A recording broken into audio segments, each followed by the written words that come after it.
Ayan mga kamakina, nag-a-alarm na, high conductivity. Tapos nakita ko kanina low flow error.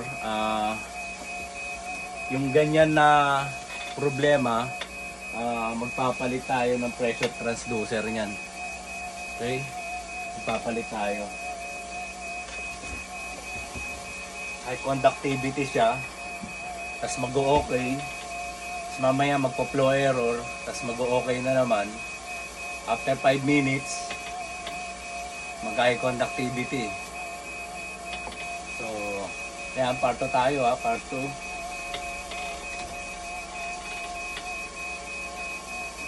So, ayan, flow error na, lumabas. Ayan.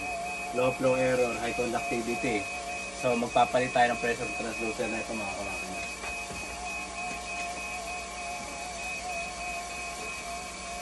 Let's begin.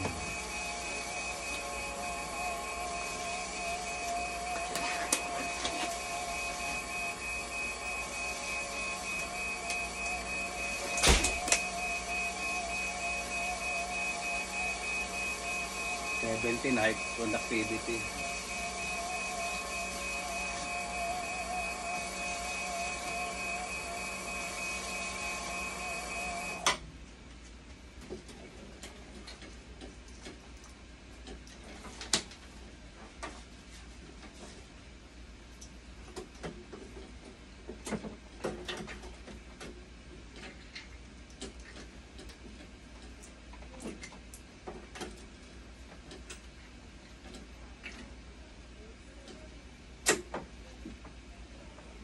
Para may igalaw-galaw ko muna. Babalik ko muna sila para maitulak natin to na mapalitan natin yung pressure transducer.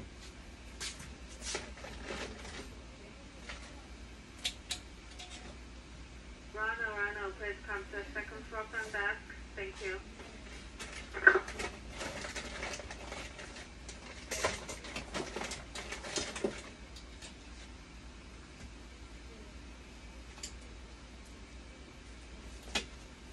Ito, may pressure transducer tayo dito. Use. Pero tingin ko okay ito. Kaya ito na lang bago. May bago naman dito. So, gamitin natin itong bago.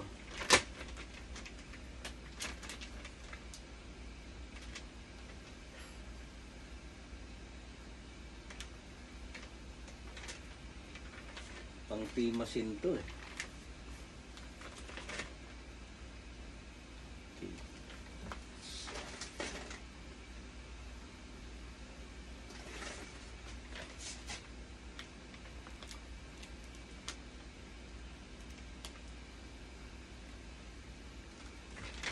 Okay. Pwede naman siya gamitin. So, papalit tayo.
Magre-review lang tayo kamakina.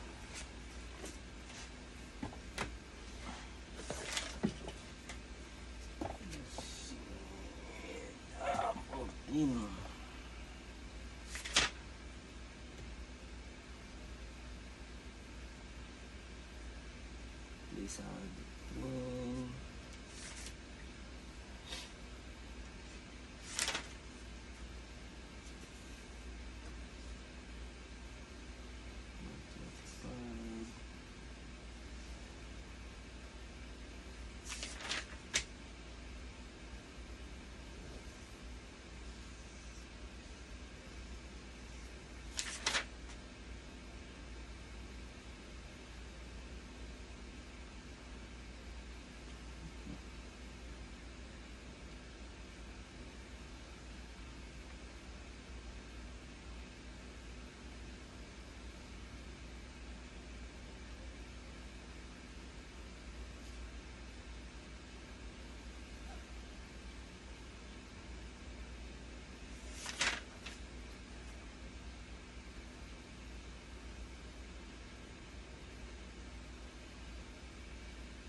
So hindi pa to napapalitan ng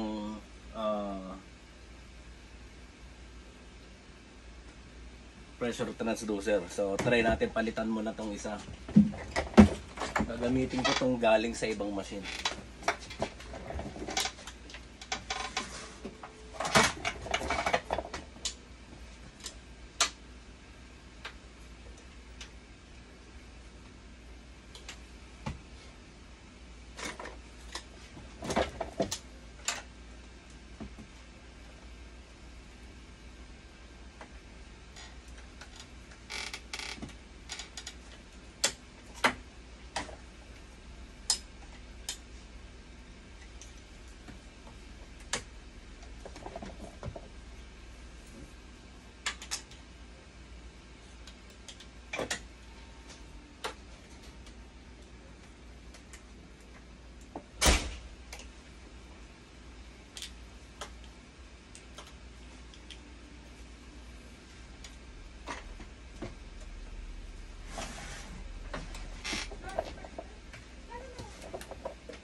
Ngayon, papatakboyin uli natin ng the same na ginawa natin kanina.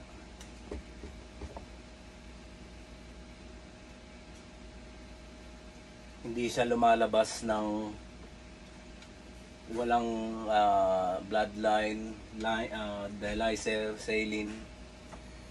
Lumalabas siya pag ini-stimulate siya. So, papatakboyin natin siya ulit. Kagaya ng ginawa natin kanina.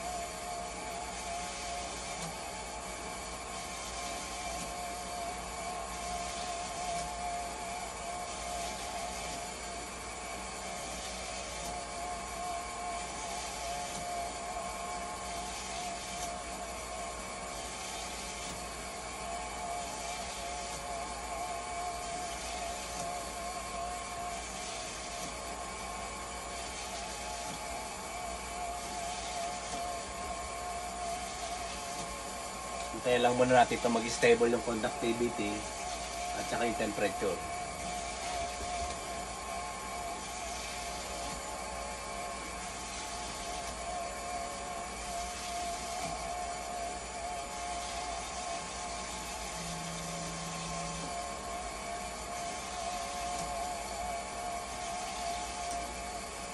Yan, stable na siya.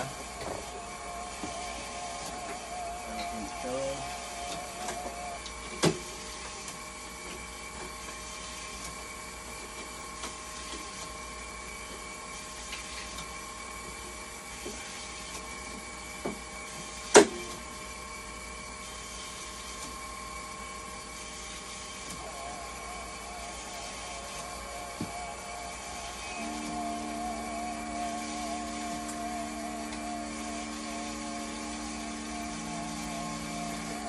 blood sense ulit, nag-add siya ng blood sense, so gamitan niya ng pera.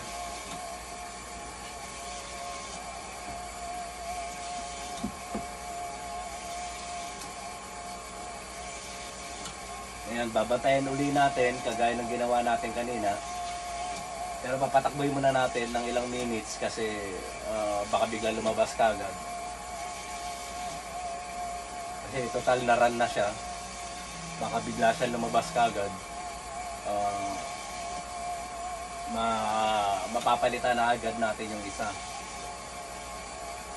Pero after 5 minutes na hindi siya nagbago, magpa-part 3 na lang tayo. Pero pag hindi na ako nakapag-part 3, it means okay na yung machine natin. Natapos yung time niya ng dialysis na walang problema. Hindi katulad kanina, 2 hours before 2 hours lumabas na yung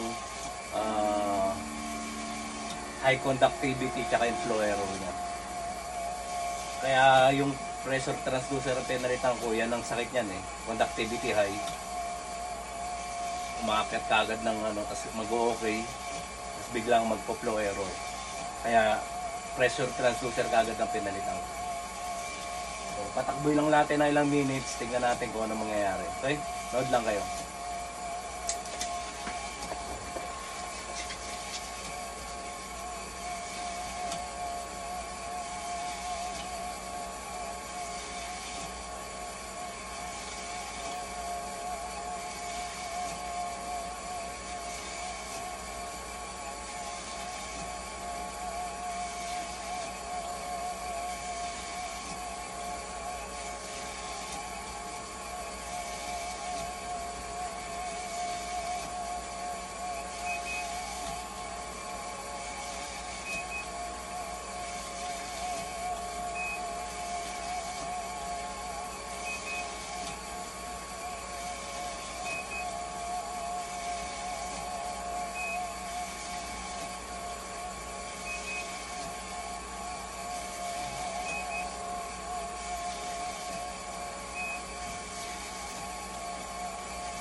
Chinek ko lang yung acid na minimix ko.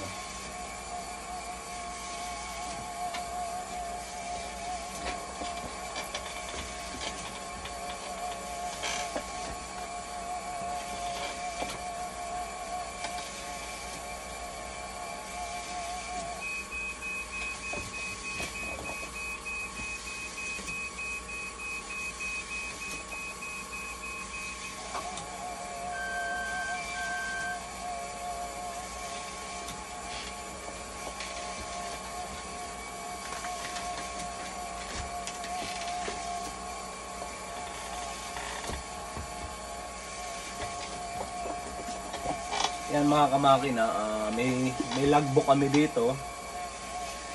Sinusulat namin dito yung ginawa namin sa machine, number at kung kailan. Kaya tinignan ko kanina, ang ginawa niya dito, pinalitan niya na ng brushes yan. Pinalitan niya ng brushes, pinalitan niya daw ng spring. Pinalitan niya ng valve 31. Tapos ano pa ba yung nakita ko yon? Piniem niya. Yung annual PM, preventive maintenance. So hindi na ako tumakbo doon sa iba na gusto kong takbuhan kasi nakita ko na ginalaw niya na yon. So dito na ako sa transducer. Ngayon, before 2 hours yan, lumabas yung problema niya. Ngayon, titignan natin uli kung lalabas siya ng after 2 hours.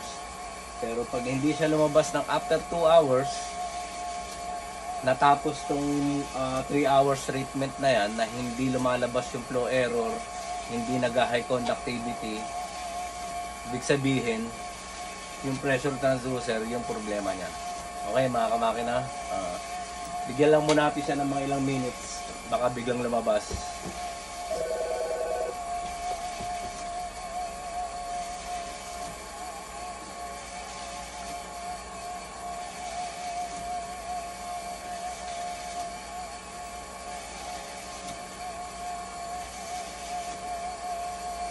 Gaya niyan, kasi mahirap pag papatakbuhin mo lang siya.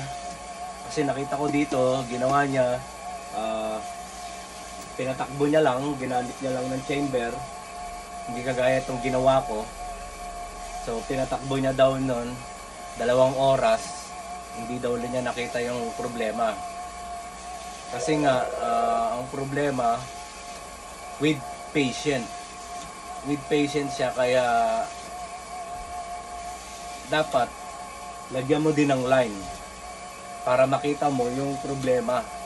Kasi kung papatakbuhin mo, dadali mo siya dito, papatakbuhin mo lang siya, tapos lalagyan mo lang siya ng chamber para lang ma-test mo, tapos papatakbuhin mo lang ng 2 oras, tapos test mo na 3 beses, walang mangyayari. Kasi ang nangyari dito, with patient.